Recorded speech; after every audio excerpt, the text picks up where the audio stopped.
স্বামীর খারাপ আচরণ একজন স্ত্রীর জন্য সবথেকে বেশি কষ্ট হয়। স্বামী যখন স্ত্রীর সাথে খারাপ ব্যবহার করে তখন পৃথিবীর সমস্ত দুঃখ কষ্ট মনে গিয়ে আঘাত করে। তখন নিজেকে বড় অসহায় মনে হয়। নিম্ন মধ্যবিত্ত অভাবের সংসারে মাত্র 100 টাকা দিয়ে কিভাবে 13,000 টাকা জমিয়েছি মানি সেভিং টিপস। ডেইলি বাঙালি ব্লগ আর গ্রামের সাদামাটা জীবন। তো নতুন দিনে নতুন আরেকটি ব্লগ ভিডিও নিয়ে হাজির আমি আপনাদের মাঝে সাভানা, ভারতের ছোট্ট একটা গ্রাম শীতলকুচি জেলা থেকে বলছি। তো welcome back to my channel. আসসালামু আলাইকুম। তোমরা সবাই কেমন আছো? আমি আশা করি তোমরা সকলেই ভালো আছো। আলহামদুলিল্লাহ আমিও ভালো আছি, আমার পরিবার পরিজনদের নিয়ে আলহামদুলিল্লাহ আমি ভালোই আছি। আর আমার প্রাণপ্রিয় কলিজা আপু ভাইয়েরা তোমরা সবাই কেমন আছো? আমি আশা করি তোমরা সকলে ভালো আছো। তো বরাবরের মতো না ব্লগটা আমি সন্ধ্যা থেকেই শুরু করে দিলাম। তো চলো ব্লগটা দেখতেই থাকো, আশা করি খুবই ভালোই লাগবে।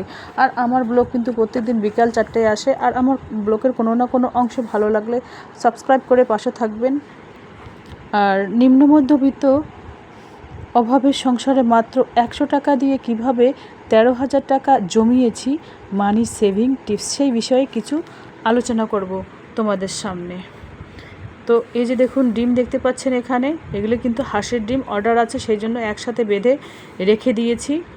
তো যাই হোক, চলো ব্লগটা দেখতেই থাকো। আমার ব্লগের কিন্তু প্রত্যেকটা জায়গায় কিন্তু মানি সেভিং কিভাবে সঞ্চয় করব, কিভাবে ইনকাম করব, সেই বিষয় নিয়ে আলোচনা করা হয়। আমি যেহেতু গ্রামের মধ্যবিত্ত ঘরের বউ বা মেয়ে, আমাকে সবসময় একটু হিসাব নিকাশ বা বুদ্ধি খাটিয়ে সংসারটাকে ম্যানেজ করতে হয়। এতটুকুনো বুদ্ধি থাকতে হয় নিজের। এতটুকুনো বুদ্ধি না থাকলে কিন্তু কিছুই করা সম্ভব নয়। আর যদি বুদ্ধি না থাকে তাহলে লক্ষ টাকা ইনকাম করলেও কিন্তু সেই বুদ্ধিটা যদি খাটাতে না পারো তাহলে সেই লক্ষ টাকাও কিন্তু সেই সংসারে কাজে আসবে না। যদি বুদ্ধি থাকতে পারে তাহলে কিন্তু তুমি 10,000 টাকায়ও বাড়তে সংসার চালাতে পারো। এটাই হচ্ছে মেন কথা।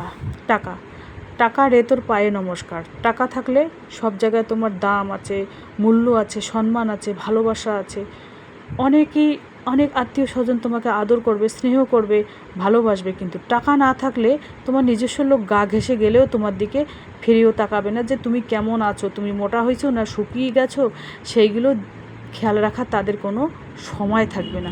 আর যখন তোমার হাতে টাকা থাকবে তখন কিন্তু তোমার পিছনে ঘুরঘুর করবে 4-5 জন, কিরে চা খাওয়াও, মিষ্টি খাওয়াও, এরকম একটা পরিস্থিতি আসবে। আর স্বামীর যখন টাকা থাকে তখন স্বামীর অনেক বন্ধুবান্ধব গজায়। আর যখন স্বামীর কাছে টাকা না থাকে, বিপদে পড়ে, তখন কিন্তু কোনো বন্ধু গজায় না, তখন কিন্তু তার ওয়াইফে তার পাশে দাঁড়ায়। সেই জন্য বলি কি, প্রত্যেক পুরুষকে বলি আমি, তোমরা যেটা ইনকাম করো সংসার খরচের টাকা হাতে তুলে দাও তোমাদের ওয়াইফের কাছে। আর একটু বেশি করে দিও, 500 বা 1000 এক্সট্রাভাবে দিও, যাতে বলতে পারো যে এটা তোমার টাকা, তুমি তোমার হিসাব মতো খরচ করবে, এটা টাকার আমি হিসাব নেব না। দেখবে কসমসে আমি বলছি, সেই ওয়াইফ যদি 500 টাকা তুমি দাও, তো 500 টাকা থেকে 200 টাকা খরচ করবে, 300 টাকা কিন্তু সেভিং করবে। প্রত্যেক মাসে যদি 300 টাকা করে সেভিং করে, তা 6 মাসে কত হচ্ছে? 3×6 1800। তো তোমার যখন বিপদে পড়বে তখন সেই 1800 টাকা তোমাকে বের করে দেবে। এটাই হচ্ছে মেইন কথা। নিজের ওয়াইফকে ব্যাংক ভাবো, অন্য কিছু ভেবো না। কারণ দেখুন, বন্ধুবান্ধবের পাল্লায় পড়ে কিন্তু চা পান মিষ্টি এগুলোতে কিন্তু 200-400 টাকা উড়িয়ে যায়।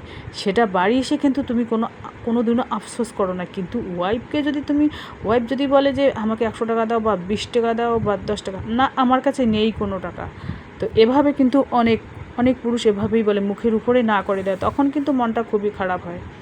তো নিজে যেটা ইনকাম করবে সেটাই কিন্তু মেইন ইনকাম। নিজে ইনকাম করে যে একটা খরচ করার যে একটা মজা, সেই মজাটাই আলাদা। নিজে ইনকাম করে একটা মজা নাও, কারণ নিজের সুখের চাবি অন্য কাউকে দিতে নেই, নিজের সুখের চাবিকাঠি নিজেকেই রাখতে হয়। তো তোমরা তো বলতেই পারো যে হ্যাঁ 100 টাকা দিয়ে কিভাবে, মানে সংসার খরচে মাত্র 100 টাকা দিয়ে কীভাবে 13,000 টাকা জমিয়েছো। তো দেখুন, এটাই হচ্ছে মেন কথা। 100 টাকা যদি তুমি মানে ইনভেস্ট করো, মানে কি বলবো, 100 টাকা দিয়ে যদি তুমি দুটো মানে ছোটো সাইজের একটা মোরগ, একটা মুরগি নিয়ে আসো, বা একটা কবুতর, বা একটা একটা পাড়ি নিয়ে এসো, বা দুটো হাঁস নিয়ে আসো ছোটো সাইজের, বললাম আর কি। মানে অভাবের সংসারে যেভাবে আর কি 100 টাকা দিয়ে বুদ্ধি করে আনবে। তো দুটো নিয়ে আসলে তো দেখা গেল ডিম পারলো, বাচ্চা দিল, সে বাচ্চার থেকে কিন্তু তুমি ধীরে ধীরে ওই বাচ্চাগুলোকে বড় করলে, 8-10টা বাচ্চার মধ্যে 4-5টা তো বড় হলো, ওই বাচ্চাগুলো কিন্তু আগামী দিনে বড় হবে, ডিম দেবে, ওদেরও বাচ্চা হবে। এইভাবে ধীরে ধীরে 13,000 টাকা আমি জমিয়েছি। এভাবে কিন্তু মানি সেভিং টিপস তোমরা ফলো করতে পারো। তো এবার আমি আমার সাদামাটা ডাইনিং টেবিলটার কয়েকটা বোতল বাসা বা কয়েকটা জিনিস আর কি শুকনো ন্যাকড়া দিয়ে এভাবে আমি পরিষ্কার করে নেই।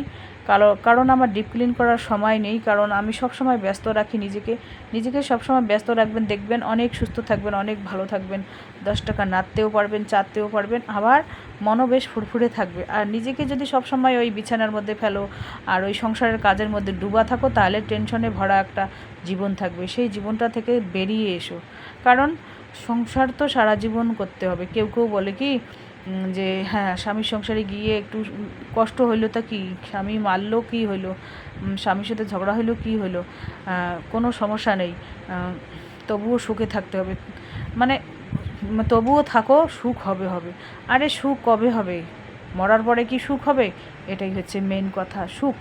সুখ কিন্তু ছোট ছোট জিনিসের মধ্যে খুঁজে নেওয়া যায়, বড় জিনিসের মধ্যে সুখ হয় না। একটু মানসিক শান্তির প্রয়োজন হয়, প্রত্যেক মানুষকে একটু মানসিক শান্তির প্রয়োজন হয়। হ্যাঁ, মানসিক শান্তি কি একটা মিষ্টি কথা, প্রত্যেক ওয়াইফ কিন্তু বেশি কিছু তার স্বামীর কাছে চায় না, বাস একটু মিষ্টি কথা, বাস একটু মানে কি দিয়ে ভাত খেলাম না খেলাম, ভর্তা খেলাম বা সিদ্ধ ভাত খেলাম, এটাতে কিন্তু ম্যাটার করে না। ম্যাটার করে একটা ভালো ব্যবহার, মিষ্টি কথা, এইগুলো কিন্তু ম্যাটার করে। এইগুলোতে কিন্তু মানসিক শান্তি খুঁজে পাওয়া যায়। আদর, স্বামীর আদর কাকে বলে? এইগুলোকে আদর বলে। হ্যাঁ, তুমি কি ভালো আছো, তুমি কি ভাত খেয়েছো, কোথা থেকে আসলে একটু হাসি দিলে, মুচকি হাসি বললে যে তুমি কি ভালো আছো, তুমি কি ভাত খেয়েছো, এটাই হচ্ছে আদর। আদর কাকে বলে? এগুলোকে আদর বলে, কেয়ারিং বলে, কেয়ারিং হাজব্যান্ড বলে। যে বাসায় আজকে কী আছে, মুদিখানার বাজার আছে কি না, মাছ বাজার আছে কি না, কী দিয়ে ভাত খাবে আজকে, এইগুলো হচ্ছে কেয়ারিং হাজব্যান্ড। এইগুলো কজনের ভাগ্যে জোটে, কজনের কপালে জোটে?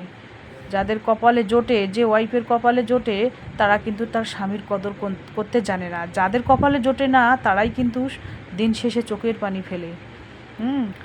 কতগুলো হাজব্যান্ড আছে দিন শেষে খেঁচা মেরে কথা বলে, ওয়াইফকে মাসে 1-2 বার মারধর করে, ঝগড়াঝাটি করে, ঠিক মতন ভরণ পোষণ দিতে পারে না। এইগুলো হচ্ছে একেবারে কাপুরুষ।